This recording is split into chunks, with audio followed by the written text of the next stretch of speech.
name from the last Commander set, and it's definitely, I mean, it's had a pretty good showing today. It's all over the place, it looks like. Well, this is going to be kind of fun because I haven't seen 10 Fins for a little while, and this is a deck that was kind of designed by the Legacy group out there to get Gristlebrand into Gristleband, which is a mouthful. Time for this card to go. This deck can kill you on turn 1. It goes through some pretty crazy means to do so, but if you go to Gristlebrand into play and start activating it, that is, that's going to be it. With Children of Corliss and the other things that the deck can do. All I'm saying is if you haven't seen this deck before, you're going to want to stay put because if it does its thing, it is sweet, and that means that Nathan has done his thing 7 times. Yep, so buckle up, friends. I'm looking at the sideboard of this Esper Stoneblade player, and I see a Zealous Persecution, so any Tom Martell out there that's listening, somebody doesn't even want to change the sideboard. No, like. Spirit Tokens, they still got to go. Yeah, Spirit Tokens, It does kill True Name Nemesis. That's true. That's true. That's true. Yes. I thought you were making a joke. No. You're right. What else do you want me to say? You are correct. Yeah. No, see, that's true. True Name Nemesis. Yeah. See what? Yeah. No, okay. Yeah, I'm no. sorry. All right, I'll move on. All right, so we've got Sword of Fire and Ice on the sideboard. I always want to play this. So, like, the kid in me says, I want to draw cards and burn them at the same time. Okay. And I think it's a very good card. It just doesn't do enough compared to Jite or Batterskull. I'm sure, if you have it in play against the Stoneblade Mirror, it's pretty good. It's hard to win when you're getting bash here. You can't Jace bounce it pro blue. It's something that not many cards have nowadays, so it might come into play more often than not. So I don't know who is in the advantage in this matchup. Tin Fins is one of those decks that's very draw dependent, I think. Looks like Nathan is mulligan to 6 here.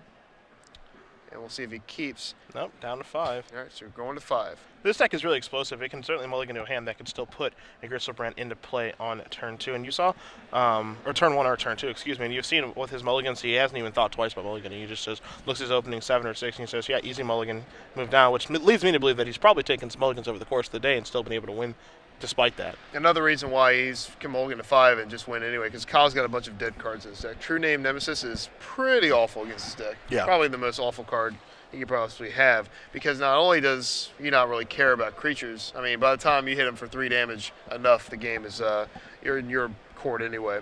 He's got Baleful Strix.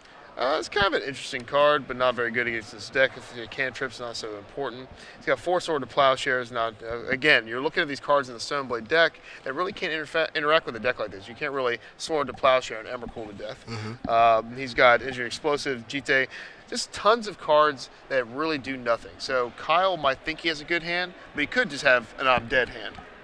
Yeah, I mean, that's the thing. The question here is, does he know what he's playing against? Does he know he's playing against this crazy combo deck with Gristlebrand? If he does, maybe he takes mulligan, or maybe he's already found a good hand. But if he doesn't, if you think he's playing like against a normal deck, and Zamora has been known to play burn in previous tournaments too, then he might have a hand that you mentioned where there's just a lot of dead ones that don't really do anything. Yep, and that's the danger of Stoneblade Game 1. When you look at your 75, you're comfortable, because after Game 1, you take out all these swords and all these, like if you have Verdicts or Engineering Explosives and all these big mass removal spells, and you bring in the combo hate cards. You have Surgicals, and he has Meddling Mages times 4. That's a lot of those. That's a lot of Meddling Mages. Yeah. I'm packing 0 currently, but in a metagame where you expect a lot of show and tell, Meddling Mage is pretty good. Marsh Flats to start the show here for Zamora. Going to pass the turn back. Does have a basic swamp. It looks like a couple discard spells in hand as well. Edward's going to reveal what he's playing momentarily, which of course you guys know at home is Esper Stoneblade, as do we here in the booth. Edward's sitting at 6-1-1 while Zamora's sitting at 7-1. So Zamora, the other 7-1s, they're drawn, but he got the pair down. Yep, and in these legacy tournaments, we're not well ahead of the 9-round cuff here. You can draw most of the time. A lot of times in these standard tournaments, we had 628 players yesterday. Yep. There's no drawing to be had. No. Yeah, you're just battling every round, and it happens pretty often. But I mean, these guys have grinded this far. Nathan's like, I gotta just Emrakul one more guy. Well, there's a swamp, and here's a discard spell. So now it's time for a Thoughtseize. Going to sacrifice Flooded Strand in response. No Stifles coming here from the Esper Stoneblade deck, so that's going to be okay. We'll see if there's going to be a fight over this Brainstorm, however. Yeah, I don't know. We'll find out. Brainstorm again shows its power, because not only is it good against hitting land drops, filtering out your deck, etc., but against the Thoughtseize, you're like, trying to hide. All right, so See what land he's going to get. So it's going to be a Tundra. Let's figure out what blue he's going to get. Again, this is a deck that has 14 lands in it, so he doesn't have a ton of lands. He's got 2 March Flats going on 4 polluted deltas, a Misty Rainforest, and a Scalding Tarn, and then the actual lands are tapped for mana, 3 underground seas, a swamp, an island, and a Tundra. So, ideally he doesn't even have to worry about Wasteland because he just kills the opponent before Wasteland actually matters. Yeah, mana denial is not the best against the Tin Fins deck. This feels like a Spell Pierce, and it is, boy. That is a really good Spell Pierce here. So, hand is going to come up. There's a Dark Ritual, and we'll see if we can get that spread out a little bit. I think that might just be copies of Shallow Grave, but not 100% positive. Yeah, those are Shallow Graves. Yeah. Shallow Grave, an old school card, so yep. All right, well, Shallow Grave is one of the other tools you can use, and it's on the screen here. It allows you to animate at instant speed. Pretty important because, and this was a card I remember was a bulk card, and then this deck came out and it went up to $1 million. So definitely, Legacy will do that. If there's a card that was never played at any point in the history of the Magic, and then all of a sudden it's good in Legacy, you'll see the price skyrocket because, I mean, the demand for Legacy is high. It's just getting more popular, and really gaining traction among the Magic community. Yeah, I mean, and a card like this, as you mentioned, was not a big deal, and then it surfaced into being a really big deal. And, the great thing about Legacy is that you can play these off-the-wall obscure strategies, and we've seen that in the past with a card like Sea Drake. Just a card that doesn't get a ton of play, but, back in the day, that was a really, really hard card to find. Probably still pretty hard to find, even though it doesn't see a lot of play. The old Sea Stompy. I remember that deck, yeah. And Imperial Recruiter is another one. That's from the Three Kingdoms, which is, rare in itself. So Shallow Grave goes away. It's going to leave Zamora with a Cabal Ritual, a Cabal Therapy and a Dark Ritual. And the island lives to draw stuff, and Zamora's going to pass the turn back. All right, so Kyle obviously knows now what's... I'm pretty sure he knows who he's playing against at this point. Shallow Grave. Unless you're not familiar with Legacy, and some people aren't. And when you play in a format like this, I mean, if I didn't do a little coverage, and I played against this, I would be like, I don't know what in the world this is. So we'll find out. So Stoneforge on the search. Going to pass the turn back. There's a Cabal Therapy, so we're probably going to see that equipment go bye, bye, bye. Yep. Therapy is pretty good against Stoneforge missing. So sacrifice system response. Maybe we'll see a Brainstorm here potentially. That would be a pretty good response there. Hide that equipment away.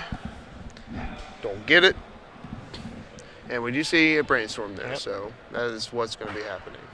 Not too big of a surprise there. Yeah. All right, so Nathan on a mold of 5, trying his best to combat Kyle. Let's see, what does he really want to draw here? Maybe an Entomb just to get in the graveyard? Maybe, let's see what else he has here. I guess Brainstorm just to draw some cards. He's got Cataxian Probe too, he's got Ponder as well, so I think what he wants now is just a little bit of manipulation, honestly. Fortunately for him, his deck doesn't have a ton of mana, so here's a Brainstorm response to Cabal Therapy, which is going to resolve.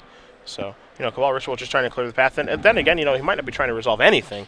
And he's just saying, I just need to get that equipment out of your hand so that your clock is slower. Yeah. And I'm looking at his list here, and you see Nathan, he's got a copy of Limdul's Vault. I think that card is super sweet. I love that card. Yeah, it's definitely a phenomenal Magic card. Doesn't see a lot of play because it doesn't produce card advantage, but it does manipulate your deck more than pretty much any card in Magic does. Yeah. Where you get to continue to pay life and look at the top 5 cards and rearrange them. If you don't like what you see, you can pay an additional life, put those 5 on bottom, and look at a fresh new 5 cards. So pretty much you go 5 and 5 and 5 until you find the 5 you want to keep. So Therapy will show you so much GTA and a sword, so go along with a couple of lands. There's an Island, Underground Sea, and a Flooded Strand. So he did try to name Batterskull, play a little leveling game there. Maybe Edward tries to keep the Batterskull because he knows that Zamora won't name it, but he did hide it away. So and that's exactly what Zamora did name. So a little game of game inside the game there, but the Batterskull is still hanging out. I've never left a good card with a Jace on top of their library when they have a fetch land out. Never do that. I've always wanted to. I've always wanted to +2 and then look at the card, leave it there with their fetch and play. But then, that one time they don't do it, they get that read on you. Yep. And you just get embarrassed. Yep, real embarrassing. I'm not gonna do it. All right, Zamora looks like he's going to consider casting. It looks like a Taxian Probe, and that's exactly what it's going to be. So, we're going to see Edward's hand. There's the Batterskull, of course. Swords, again, Umezawa Shite, Underground Sea, and a island. So, again, if Zamora's able to actually cobble some things together, there's no resistance on Edward's side. No, definitely not. And that's the problem again with Stoneblade Game 1. You just don't have the tools to beat them in the long game. So you have to really get this Batterskull going and hurry this up. Maybe if Kyle has a Force of Will, which he just drew there. Oh, he hit that one. He hit that one. That he just had on top. That's pretty good because that is his resistance. Yeah. That's the one he needs. And the big deal there with the Force Will too is if you want to infer some information here for Zamora, he didn't sack a flooded strand when he had the opportunity to. Yeah. That's a big deal. Yeah. And now Umzawa Shite is going to come into play, and now you're going to get to see an attack here from the creatures. So the clock is officially sped up here with the Jite. Yep. That turns Stone Force Mystic into a 5-power creature from now on. And we see that would be a 2-turn clock by my calculation. No blue card for the Force right now. The shields are down, so if Zamora's able to somehow cobble something together. Wow. I would have 100% not done that then. Yeah, that's a big-time risk. Here's a Ponder. Risky. So this is the 1-turn window that Zamora has to try to get there. It's going to shuffle away those cards. There's a silence and some lands in there, so we'll see if he can somehow put it together to get a Gristlebrand in play, because if he gets Gristlebrand in play, that's pretty much it. Yeah. That's how it works. Yep. After that, the rest is just, process. Yeah. It's activations of Gristlebrand. You bring in Child of Corliss, gain the life back. You go absolutely bonkers, and we'll get to see if we get to see it happen. Yeah. If not this game, hopefully the next game. We'll see. We'll see he drew another blue spell, card draw spell. There's a probe, so now he's going to know about Force. Yeah, he's actually not paying the life, which is interesting, because it doesn't shorten the clock at all. But, why not? Maybe he doesn't need that mana. It's not like it mattered because he drew another land, which is pretty unlucky because of the sheer, scarcity of the mana in his deck. Now, one thing that can... I was going to say one thing that could happen is that he could actually hardcast Gristlebrand because he has a Dark Ritual in his hand. So that Swamp turns into 3, 4, 5, 6. Lotus Petal is 7. Land is 8. But again, that Force of Will is the thing that's really messing things up. Also, Edwards does have a Swords of Plowshares in his hand. So yeah, and with that Force now unlocked with 5 land, there's no reason for Kyle to tap out ever again. Yeah.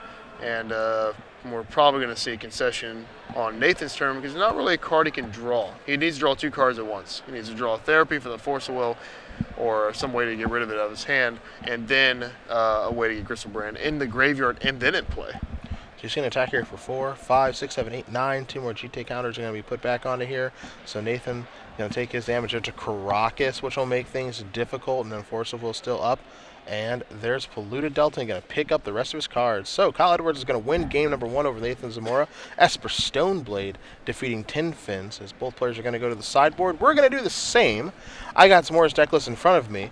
You'll see 2 copies of Surgical Extraction, 2 Mindbreak Trap, 2 Silence, a Pull from Eternity, an Echoing Truth, 2 Chain of Vapor, 2 Pith and Yield, 2 Massacre, and a Thoughtseizes.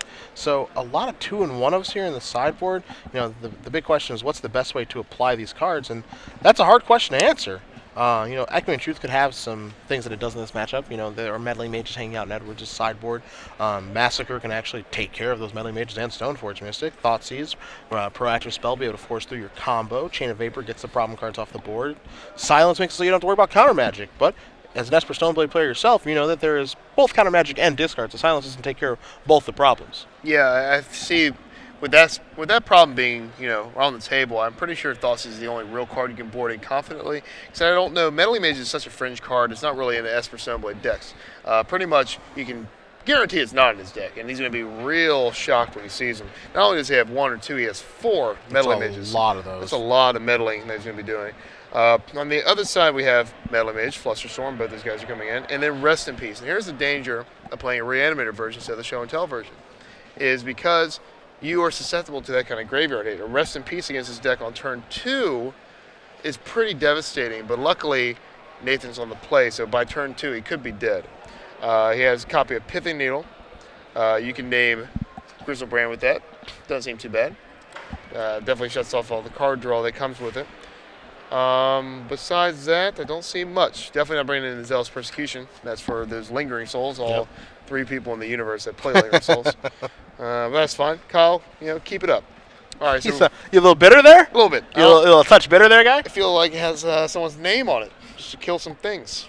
I hope in DC you play against a black-white-red deck, kind of like Team Italia, that has Sulfur Elemental and Zealous Persecution. I hope so, too. I have a Dread of Night, too, and then Dinosaur Betrayal. And, it's almost a joke, but that's why I lost in the top 4 against Nick Spagnola in the Invitational. Oh, really? He had Dread Dinosaur Betrayal and Dread of Night in play. Wow. Just why not? How'd that feel? Felt pretty good. Yeah. Pretty good. I did beat Caleb are you Durwood, though. Are you gonna no outer then? Yes, Yeah, actually. that's awesome. Yep, and I punted too. So we don't. I digress.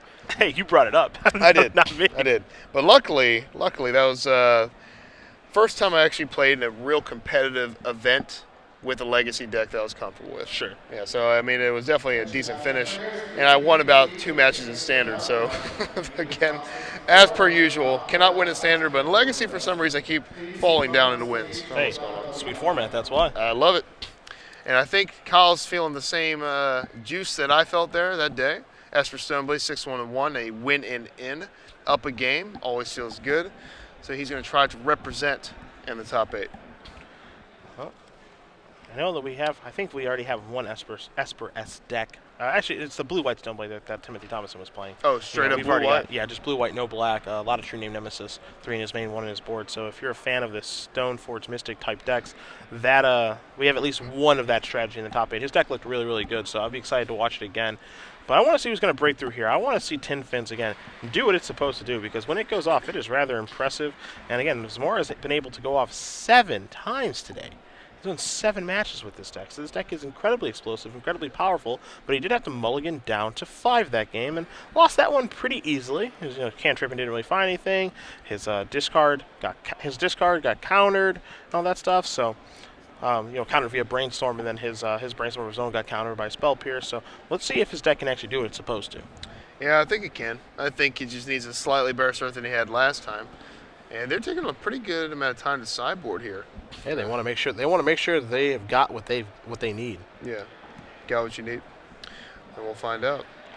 So, on other news, people watching and listening, the San Francisco 49ers lost today. As you know, I'm a big 49ers fan. Mm-hmm. Devastating. Yeah. And I'm still here working, though, somehow. Somehow I'm toughing You're making through it? You're making a sacrifice for us by staying? Somehow I'm toughing through it. And I appreciate all you guys, your support via Twitter. If you guys want to send some condolences here for the 49ers losing at home to the Carolina Panthers. Come on, Cap. That's all I want to say. I'm good now. So, as you know, Star City Games is based out of Roanoke, which is close to where the Carolina Panthers play. So no one cares that the 49ers lost. No one. I would say that most of the people who watch this are happy that you're miserable right now. Okay? Are there Carolina fans in the Roanoke office? Yes. Oh, Lord. Yes, there are. They should be Redskins fans. No, they should not. They should not root for the Washington professional football team. Okay. No. All right. That team is not good. Okay, now you want to be a big boy, you change allegiances like I have, and you root for the Seahawks. Seahawks? Yeah. Oh, no. That's what you do. They're 9-1. They're 9-1, and I haven't fully jumped ship from the Browns, but I still forgot who the backup to Hoyer was. And I'm still not going to tell you. That has not changed since yesterday. Yeah. I will not tell you. I completely forgot until right now. And what have I told you about calling him Hoyer? Is it Hoyer? Hoyer the Destroyer. Hoyer the Destroyer. If you're going to talk about him, okay. Use his name. It's like the same thing as calling me Cedric instead of Ced. Is that Use like his full name? Is that like a self-given title or? That's his name. That's his birth name. All right. That's all that he does. It's Destroy. When he plays football. He is Correct. a very good football player. He'll be back next year. Definitely. You can only hope. Yeah, I hope so. It was, I want to see the Browns do well. It's kind of a stale group there. You got Steelers always doing well, Baltimore right behind them. Then you have the Bungles and the Browns kind of dredging along. So that is a mean thing to say. I like the Bengals. I used to enjoy watching Corey Dillon run back in the day. When you were like 5? I was not 5. It was like 2000. 99, something like that. All right. We're old men. Speak for yourself, man. You have 3 years left in life. We have different definitions of old. You were almost in this. I'm a spry chicken. No, you are a 27-year-old man. It's okay. Almost 30. Oh, you are 30. I know. I'm not almost 30. I'm 27. Not almost anything. I need help. I need assistance in this group. I'm almost 28. That's Yeah. what I almost said. But Zamora's going to take a mulligan down to 6 here. He can't find 7 to keep in this match, and the most important one. Oh, yeah, for him. exactly. And I wonder how often this deck mulligans. It has to be a fair I think amount. this deck has to mulligan a lot, right? You're a 14 land deck. Your deck is weird, and it cobbles together some strange pieces. But, yeah, I think this deck has to probably mulligan a decent amount here. Yeah, I guess it's the sacrifice you take for winning on turn 2. Yeah. Yeah. I mean, it's kind of like a lot of the combo decks in the format where, the super fast ones, they have to mulligan a lot. Charbelcher mulligans a decent amount. Dredge, obviously, is a deck that mulligans a lot. but Dredge doesn't mind mulliganing that much. These decks that are ridiculously explosive, they do mulligan a healthy amount. Yep. Yeah, it's the age-old consistency over power. Yeah. And a lot of people like that power. I think in DC next weekend you'll be choosing the power route. I'm going to choose the power route. Yeah. I'm going to choose the power route. I have no idea how consistent Reanimator is, so I've seen it in action. I know it's a good deck. Yep. I'm really excited to play it because I've never put a Gristlebrand in play before, so that should be fun. Yeah, I think it's definitely up there in the combo decks. It might be the best deck. It definitely battles Sneak and Show. It gives it a run for its money because you have access to black hand disruption, which a lot of decks just have, do not have. It seems kind of sweet. Yeah. I hope I'm right. I could be wrong, though. I've been wrong before. Be wrong again. Yeah. Zamora going to take another mulligan here, so he is really catching the bad end of the variance wheel right now. Yeah. As Edwards is just kind of sitting there silently saying, yeah, well, life is good here. Yep, I am, I'm never upset when I'm playing against an opponent taking a mulligan. I'm upset when I mulligan. But luckily, I don't know if you've ever watched me play or anyone around me in my little clique here. We don't really mulligan enough, and that's kind of why I lose all the time, so. Need to work on that skill. You don't mulligan, man. No. You'll just crash and burn. Yep, I go down with the ship. We don't want to see that happen. Me, the Gerards of the world, people just don't like shuffling their hand back in and drawing one less card. Yeah. See, you look at mulliganing as a bad thing. Yeah. That's the problem. I grew up playing Magic, in my college years with Jerry, where Jerry said mulligan's not a bad thing. Mulligan's something you get to do. Yeah. Sometimes you're very happy to take mulligan. You look at it as a punishment, but it's an option. It feels like a punishment. No, it's just an option. What about the labor involved? You can Does that play a role at all? well, here's the thing. I love shuffling decks and cards. Oh, okay. So that's not like a laborious activity for me at all. I actually love doing it. Okay. Some people, that's like a complaint people have. It's like fetch lines are so annoying. I have to shuffle so much. I love shuffling. Oh, okay. When I sit at my desk when I'm working during the week, I just shuffle a deck. You know what happened to me when I shuffled too much? I got carpal tunnel. That's not a thing. That's a made-up thing that doesn't actually happen. So. Ask Caleb. Ask myself. Yeah, it's devastating. I don't know what that is. I shuffle all day. Yeah. I'm no Kibbler, but I shuffle a lot. Give it a year. Wow, Give it a year. Zamora is just going to keep his hand and pass the turn. So this is a difficult situation for Nathan. And you can see he's frustrated, and I would be too. When you're playing for top 8, you're having a good tournament at 7-1. Just need to get one more, and you run into a player who you can't draw with. Right. Top 8, so everything is just kind of falling apart for him right now. Yeah, and I think he drew a swamp, so we have a land. That's the start. He has Lotus Petal as well. Yep. But on the Mold of 5, a lot of these cards you draw can be real stinkers, so let's see if Nathan can at least attempt the combo. He does draw Grizzlebrand.